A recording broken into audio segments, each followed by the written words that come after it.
7. Ataenda wapi?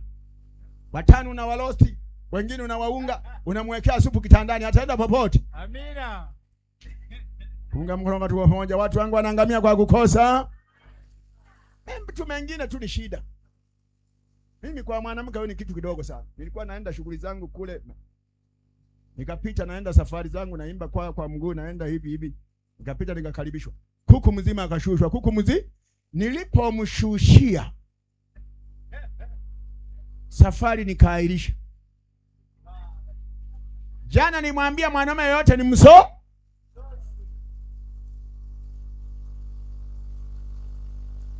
Ukiona leo kanisa limependeza, wanaume wenye mikoti.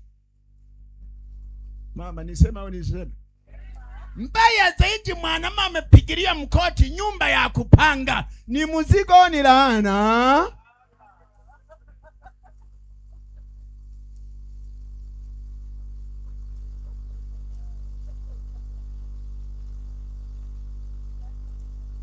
Sikilizeni chekeni tu. Tunakoelekea masikini hana soko. Awe mwanamume awe mwanamke hana.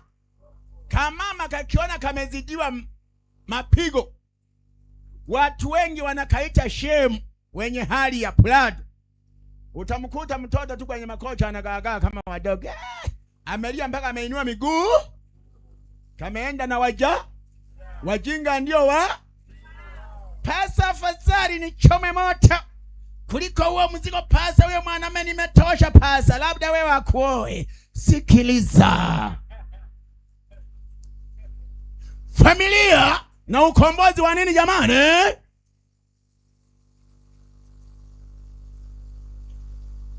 Kwani wanaume wangapi wamekimbia wameachwa watoto? Ameacha matu. Alipana kuimba kwaya. Kila na wapenda wapiga muziki.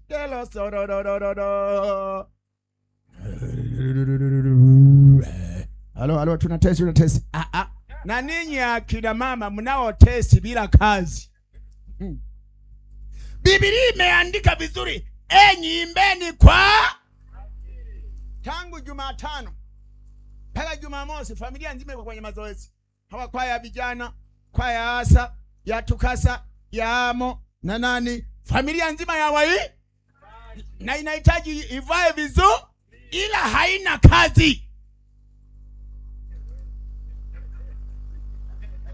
Punga mkono kwa watu kwa pamoja. Kwani mnacheka hizi sale mlizo nazo, hamjali pia mna madeni. Paka tunamaliza makambi tutoa wito una deni za sale. Ila unacheka. Jamani, nimegundua akili ikienda kujisaidia mtosimio. Punga mkono wanaonielewa. Unaweza ukacheka. Mme wa mtu anateseka kushona mpaka saa 8 anashona sale za kwa. Ila kumbe anashonea anatuma mdada anayejua kuvaa. Si unajua siku hizi wanawake wana import makalio kutoka Canada. Mama akizingua humu akienda kwa fundi anafugunyuka. Hawatumi wembamba kama presenter. Ukitaka kufuata sare za kwaya anatuma mdada aliyeno.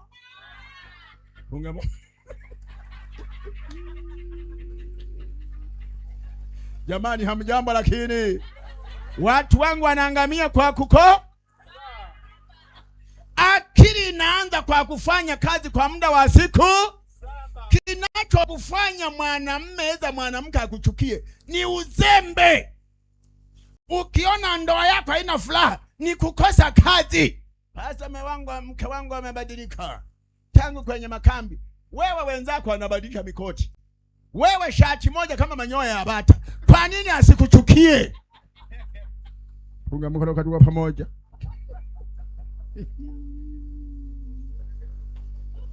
Umasikini ni mbaya ni mzuri?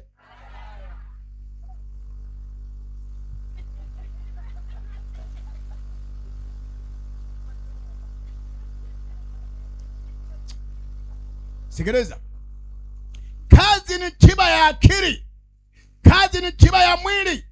Kazi ni tiba ya roho. Kazi ni tiba ya umasikini. Kazi inaleta heshima. Hivyo waumini wetu lazima wafundishwe kazi. Ndio maana serikali inatuunga mkono, nasema washiriki na wanafunzi wasome stadi za kazi. Leo sisi ndio tumejaza wagonjwa kasoro wodi. kila unayemsalimu pasa, nasikia miguu inawaka moto. Hapa kuna kalaidi na niwagia maji ya baridi pasa, niombee. Mchungaji naye kama hana akili anaanza toka pepo unayeleta baridi kwenye miguu. Sikiliza, mengine ni mapepo tu ya uzembe.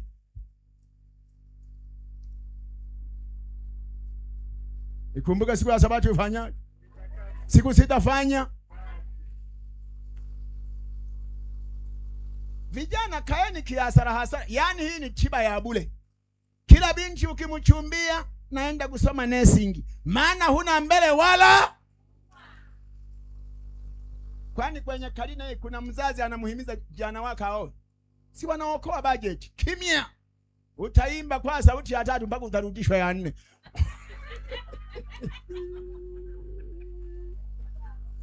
Jamani, Bwana asifiwe. Je, ni lazima kuwa na kazi maishani? Ndio. Bidii ya kazi inaleta heshima. Mama Kulasi ukimwona yuko hapa ana uhakika kwamba nimeolewa na mzee, sio mzee mwenye maelezo. Bwana asifiwe. Hata nikidedi analia kwa uhakika. Chembe limelala. Unakufa mwanamke anaenda kushona sale. Hivi una wajinga ndio wa. Sema afadhali mzigo umeenda nipumuzi. Mwanamke anapolia anazimia, analilia ukweli kwamba nimepungukiwa rasilimali. Yaani ufe usife hauna faida yoyo. Kazi yako ni kuzalisha tu. Mzalisho na yeye kwa sababu ana akili anabeba mimba pesa. Mimba imeingia kabu mwezi wa Ramadhani. Sikiliza.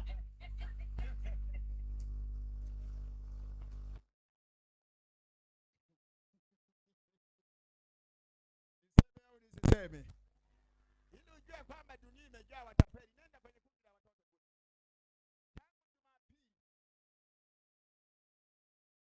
Mtoto analika mtura la mtumba la shilingi 100. Amepauka kama ni yatima. Wazazi wa nywele imelamba wese, mwanamama na mkoti na taa. Jioni ndio anang'ang'ana tupe moto.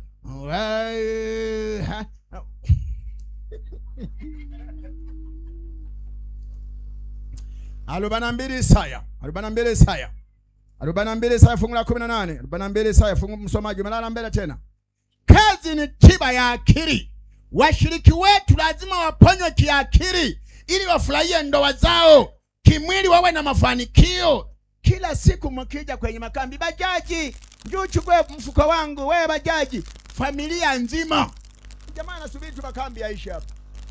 Niko naona kuja kutegesha tu nani bajaji. Mama miguu inawaka moto. Pasa nimeanza kwenye makambi yako nikasikia mguu unalia koo. Nimekula nyama za Kikuria. Sikilizeni akina mama. Funga mkono kwa tuko pamoja. Bwana asifiwe. 42 fungu la 18 mzee soma. Anasema Sikilizeni enyi viziwi. Tazameni enyi vipofu.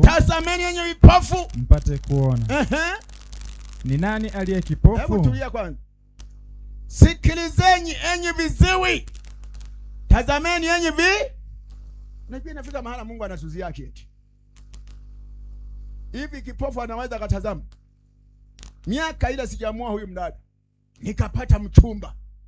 Panda la Kisukuma limepanda juu. Halihitaji blesia. Likiimba kwenye kwaya, mpaka unasikia kishindo cha wenye ukoma. Sikiliza. Ila binti alikuwa hasikii. Na tena hao alikuwa na matatizo mangapi? Anaimba vizuri, mbegu ni nzuri, lakini swali kaja. Huyu niwe na mzigo mapema ningali kijana nikachomo.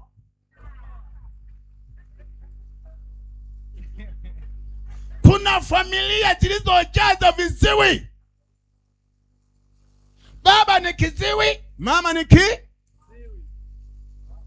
Hivi mwae kuiona familia hiyo? Baba ni kipofu, mama ni kiziwi, wakikutana jioni. Nani ameiona 500 hapa? 500 imeokotwa na mtoto wa shule. Ndio wanaigombania mama na baba, tumizi wameshaona. Nani aliona? Mimi sijui. Wewe unaiuliza ni yako yako, si aliokota happy. Paka watu wanaishi, mtoto akiokota familia ndio inapata matumizi. Watu wangu wanaangamia kwa kukosa nini jamani? Wakati mama ungefanya kazi yako. Kuna kama mdada hapo Kahama, kanashona suti moja 200,000. Mwanamama akajichanganya kaenda sijui wapi Nzega. Kametulia nikakatia moyo. Ameenda kula kadumbukia kwenye duara mguu kakatika. Amerudi kanamlisha anasema pasa huyu ni mzigo wangu. Nikwambia pasa huyu nina muundu wewe niachie, sitavunja ndoa yangu, ila huyu saa 2 subuhi hotpot chapati 20 kanamfundisha ujinga. Kula. Ulinikimbia, Mungu amejibu mateso yangu, wewe kula mbwa wewe. Punga mbona watu.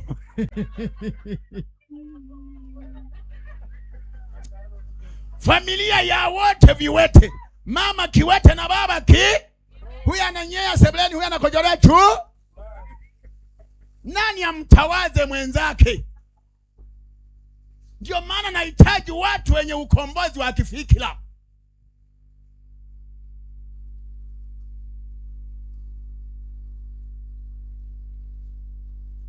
Kwani kuna shida gani hapa? Nipeni muda niruhusu watu waende kuoga kwenye mabafu kama wataona watu wana ujasiri wa kuoga kwenye na wenzao. Hamna. Plesiri shashona mpaka ikafungiwa na kamba za mpira. Nipungia.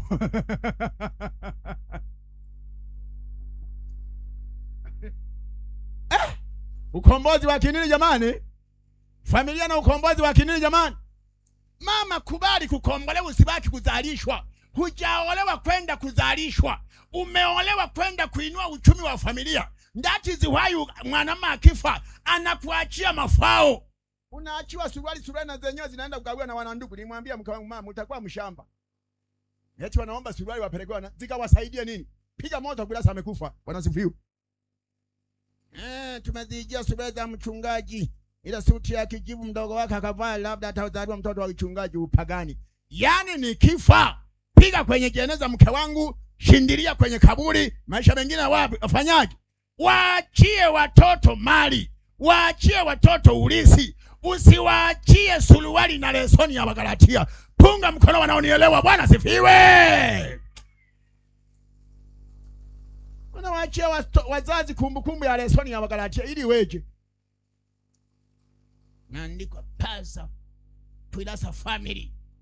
Lesoni ya Wagalatia. Somo la kwanza, kuleni bila kuuliza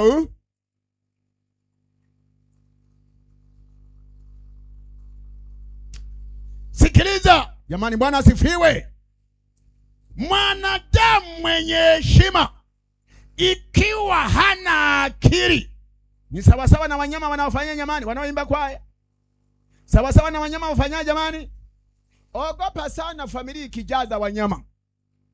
Kuna mnyama nyani, kuna mnyama punda, kuna mnyama twiga, kuna mnyama paka na kuna mnyama mbwa.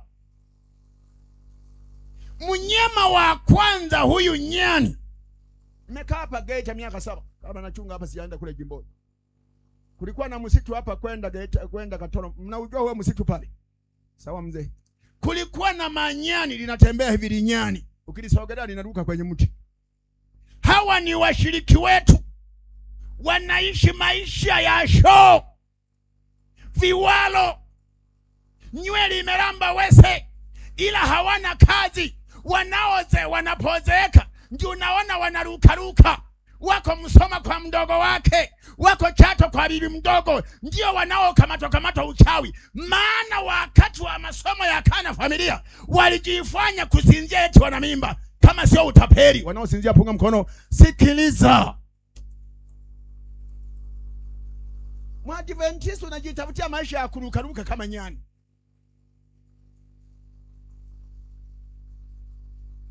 Wewe tu utumia ujana. Unabii kwamba miaka yote utaimba. Saa itakuja ukiimba mdomo wa wenzako anakuambia unanuka.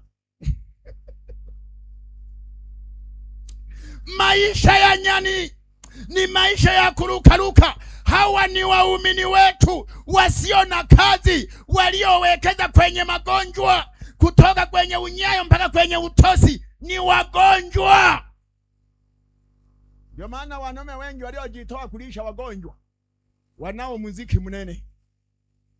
Mama akishiba anaanza kuchanua miao tu kama ana mapepo. Nileteni panada zangu limeinuka.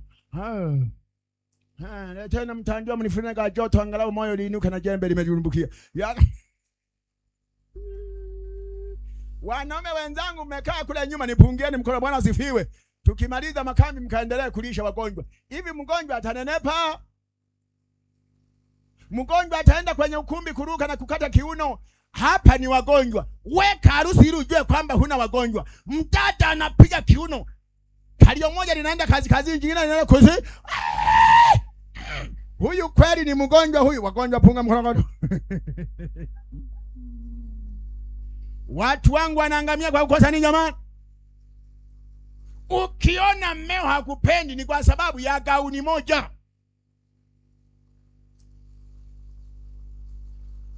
Nenda Kasamwa, nenda wapi? Mama kutoka Sengerema lile juchu inanukia. Unajua wanaume walivyoumba, wanapenda vinavyonu, sio vinavyonuka, vinavyonu. Sasa we umenyonyesha tangu Januari, maziwa yamechurujia mpaka kwenye mapaja. Punga mkono kwa roho moja. Bwana asifiwe. Jamani, Bwana asifiwe. Familia na ukombozi wa kinini jamani? Jamani, familia na ukombozi wa kinini jamani? Usikubali kuishi kama nyani. Waumini wetu wanapenda maisha laini. Twiga ana shingo ndefu, anapenda majani laini. Jwali ya umini wetu. Nipe chips. Nimewahi kupanda na mdada kutoka kama naenda Dar es Salaam. Ni mshiriki wangu. Na washiriki wetu siku hizi wanazingua. Hanioni, amegongelea jinsi huku nyuma. Kumbe yuko kimkakati. Na mimi nimejituliza na kofia kama mganga wa kienyeji. Akina mama, punga mkono kama unanielewa vizuri. Kufika mahala mdada, ewe chipsi, tumetembea tu kama hapa na Geita. Chipsi, ama akafungua pochi. Acheni akina mama mkwala, kama hauna hela nyamazi useme sina Unababaisha wenzako kihelehele. Chipsi, nandi ya kuchoma. Ikafika mahala mama, tumbo akalichanganyia. Tumbo akalifanyaje? Si unajua stendi siku hizi ni zile za kununua Huyo mama hanioni na mimi nimejituliza nikasema, acha muziki huu ni usikilize, nitaucheza mimi Tukafika stendi fulani, jamani choo pale sijui wapi kulipia 200. Mama hana hata shilingi 100. Kumbe ilikuwa show. Basi nikasimama. Kwani alienda mita ngapi? Ndipo nikamsalimu, happy ujambo. Mimi sio happy, unanifananisha. Nasema wewe. Wanaopenda maisha laini kama twiga saa yaja. Ukiachwa na mwanamume ndio mnaoliacha kanisa. Pasta, mikoti ya Dorika mimi nitegemea wataniletea. Niliona Ukirasa amechanga mkoti, wakaupeleka wapi? Ameuchukua mzee wa kanisa. Usiishi kwa misaada ya Dorika.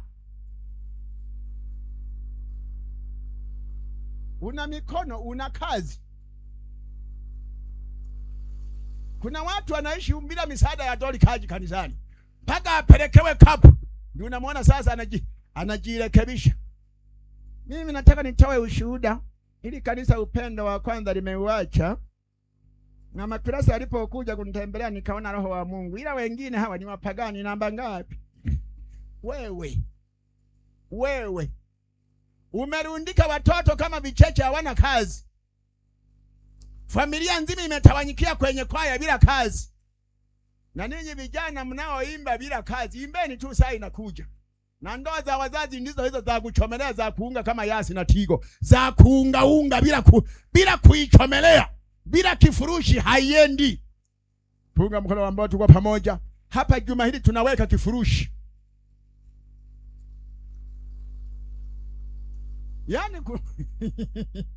Yaani kuna ndoa zimeshanichanganya mzee wa Majiti. Kuna ndoa bila kifurushi haiye. Usiishi maisha ya twiga, mambo laini bila kazi. Fanya kazi, kazi inaleta heshima. Usiishi maisha ya mbwa, maisha mwanandoa ya mbwa. Jamani, mnamjua mbwa? Mbona ni kama mnaniangalia kama vituko? Wanaomjua mbwa nyosha mkono juu. Mbwa, nikiwa kijana nilishangaa sana mama Mlozi. Nilikuwa kijana najifunga linguo nyeupe hivi ya Kisukuma yale, tulikuwa na tonja zile za ndani. Sasa siku mna sherehe, mbwa wa majirani wanakuja, mnawaangalia kwenye macho, we akichukua tu mfupa mngapi jamani, tena anauokotea wapi?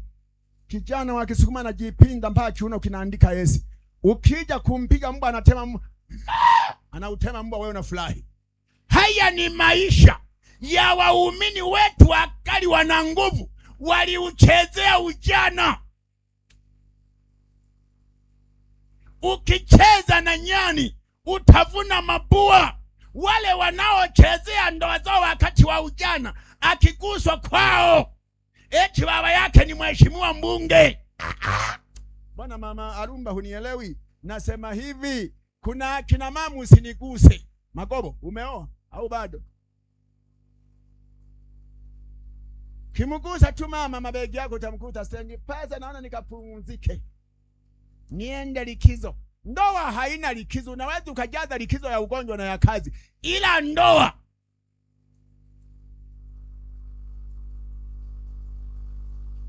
ndio maisha. Ukisitafu huyo Singida kwa mdogo wako, Iramba ndogo Nzegu na rukaruka tu kama nyani. Maana wewe wakati wa ndoa yako ulijifanya bingwa, ukiguswa unakusanya. Na hasa mlioenda mbali mpaka unaibia familia. Mwana tafuta mbaya kiuno kilisha asaiga pingili. Ukituona akina baba tumeshakuwa fegi, msigo tunaopiga. Tulishasoma mabangu, kiingia tu chumbani unasoma heri punda afa ila mzigo ufanyaje? Hebu imagine kwamba wewe kila siku unaacha 10,000. Haibacha hakuna change hata hii. Ikija jioni unaripotiwa. Kwani baba Joy 10,000 nao ni hela. Baba imetosha, sasa kugusa tena hela zako Kilasa. Nimekuelewa. Sitakusa hela zako na mimi na akili. Simefunjwa kwenye makambi na Kilasa, nimeelewa. Ukiacha 10 umeandikiwa dagaa za Kigoma na wapi, mchana wanapigwa magimbi na matembele, watoto wanakula. Mungu wa Ibrahimu, bariki matembele yakawa damu, mwanangu asiugue malaria. Yaani kuna watu. Ndio maana unaona tumewekeza majizi ya ndani kwa ndani, yanaibiana menyewe kwa menyewe. Halafu jioni anafanya unafiki. Njoni tuombe. Tupe moto wao. Unamwangalia anayeimba ndio mke wangu anayeniibia, au anayeimba besi ni mume wangu anayenidhulumu. Mwenye kudhulumu nazidi kwenye familia tumedhulumiana, hatujadhulumiana. Naongea na mama na kiwanja Nyantorotoro, mume wake hajui. Naongea na mwanamke hapa amemaliza nyumba kwao Katoro. Baba yupo tu ameshakuwa kama zezeta. Ila we mama, nitakupa umalizie. Kwani mzigo mnao tupigisha? Kwani unafikiri kwamba sisi tunapigishwa mzigo? Mama anasema anaumwa, anaendelea kuwa white. Umemua akiwa mweusi kama ngozi ya chumvi leo. Hela za kwako zinakutesa. Unasema na uji tutumwa angalau na mwanamke, unaambiwa tumbo la China waka moto mpaka unitibisha. Mzee simama juu. Siende mbali kiasi hicho mwanangu, simama baba. Umeoa. Wanaonielewa punga.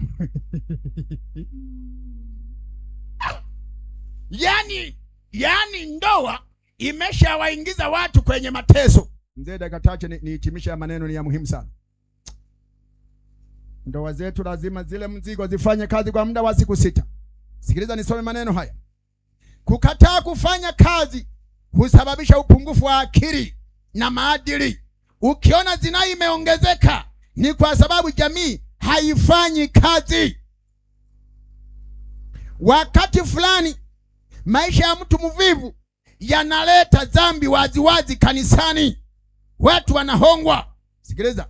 Katika kitabu cha Kumbukumbu cha Mbinguni, maisha ya mtu mzembe yameandikwa maneno haya: ni mulaji lakini hazalishi.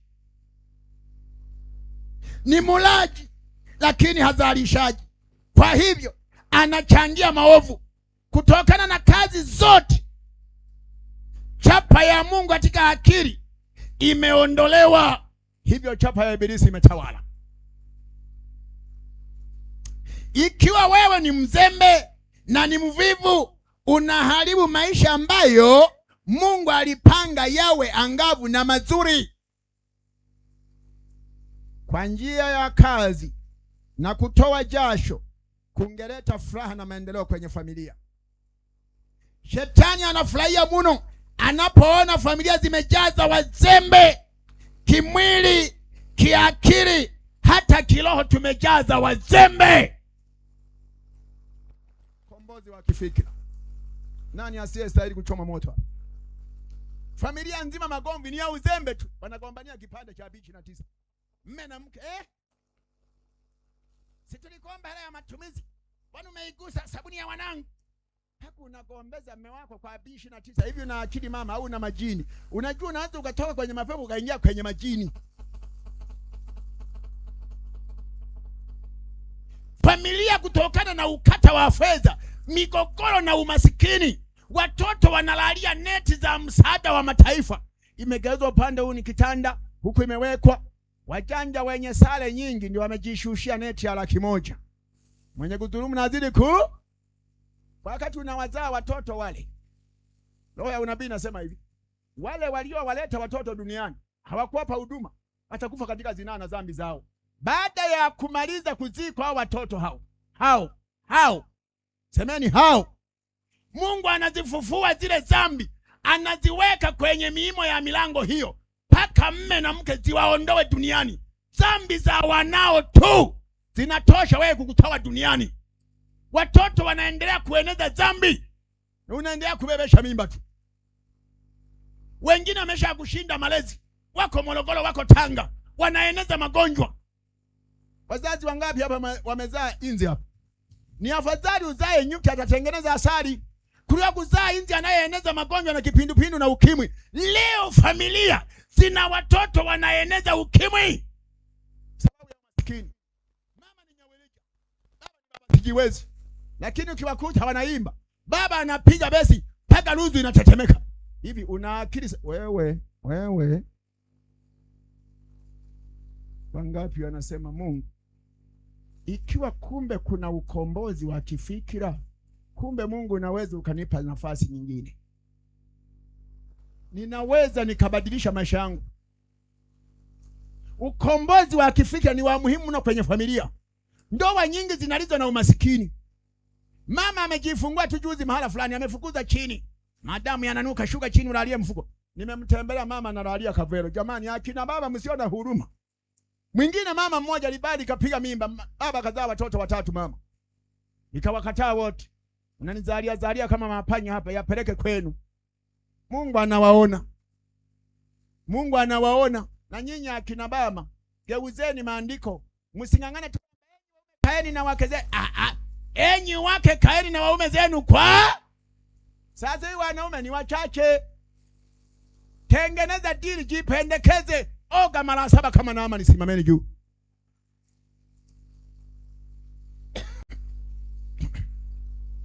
Familia na ukombozi wa kifikra. Bwana asifiwe. Ndo unainawia miguu, nishikie mwanangu nikanawe miguu. Ndo unainawia miguu, una akili kweli? Wasimbe wanaoga mara 14 kwa siku. Wewe unanawa miguu, nishikie mwanangu ninawe miguu. Sijui hata kama zinakutosha. Mimi ningekuwa mwanamke naanza saa 8. Mapipa nasogeza mwenyewe. Ninaoga mpaka mwanamama ananivuta bafuni. Bwana asifiwe. Chubu miguuni tu. Lamba perfume utainunuaje huna kazi? Takuwa unajipaga eti umefundishwa ujasiriamali wa maparachichi. Mke wa mtu unajigundi.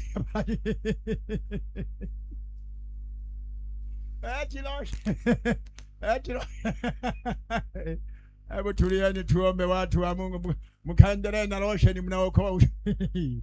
Wanaume wanapenda pua zao hizo manukato. Anapiga cha. Tuombe. Baba yetu, kama unahitaji familia zetu zikomboe, tufundishe kufanya kazi kwa muda wa siku 6. Kusema ukweli, umasikini umetudhalilisha, umetufedhehesha. Magomvi mengi tulio nayo ni kwa sababu ya umasikini na ufukara. Watu tunaenda kuwasuluhisha wamegombania 5,000. Mbona tunakaa chini ya viwango kana kwamba hujatuita kutubariki? Mama anajifungua, pampas zinaletwa na Dorika, hajui lolote, kazi yake ameenda kubebeshwa mimba na kuzaa, hana mchango wowote. Kuna wanaume wanalishwa na wake zao, mama ndiye ameshajitoa kafara kulisha msukule. Baba, kuna akina mama wabebeba mizigo. Nakutana na mama wa Kiha, mimba ya miezi 9 anafyatua tofali, baba anazagaa tu mitaani. Nikuombe Baba, Baba wa mbinguni, okoa familia zetu. Namba 1, okoa kiwanda cha akili ambacho kimetekwa na yule mwovu. Uzembe na uvivu. Leo familia zimejaza walaji wala sio wazalishaji. Kwa kufanya hivyo, tumeambukiza gonjwa hili hata kwa watoto wetu. Mtoto anamaliza degree, miaka 30 anakula kwa wanalishwa tu kama mzigo. Binti kazi yake ni kuoga tu kama mdoli. Nikuombe Baba, ikiwa unaweza kutukomboa kifikira kupitia somo hili, naomba Mungu tusaidie. Mimi ni wa kwanza, ikiwa yuko wa pili anahitaji Mungu atende muujiza kwenye kambi hili, akomboe fikra zake, akitoka akafanye kazi kwa muda wa siku 6. Nyosha mkono wako juu. Baba, hili ni hitaji la kila mtu. Unaona kwa vijana, kwa kubwa ajira hazipo. Tusipowafundisha vijana wetu kazi, tukakalia tu kuambia mambo ya ngono bila kazi, tuulize sisi tuliooa, tunalia usiku kucha, ndio imekushinda, hauna tumizi, unaumwa, unaambiwa leta mzigo. Sasa fundisha watu wetu kufanya kazi Baba. Ikiwa Mungu wewe ulifanya kazi kwa siku 6, Yesu alikuwa seremala, kuishi na washiriki wasio na kazi ni mzigo na ni laana. Fanya hivyo, upokee mikono ya watu wako, tupatie mianzo mipya baada ya kambi hili, tuone zaka zikiletwa baada ya familia kuleta kazi. Tunaomba kwa jina la Yesu Kristo, amen.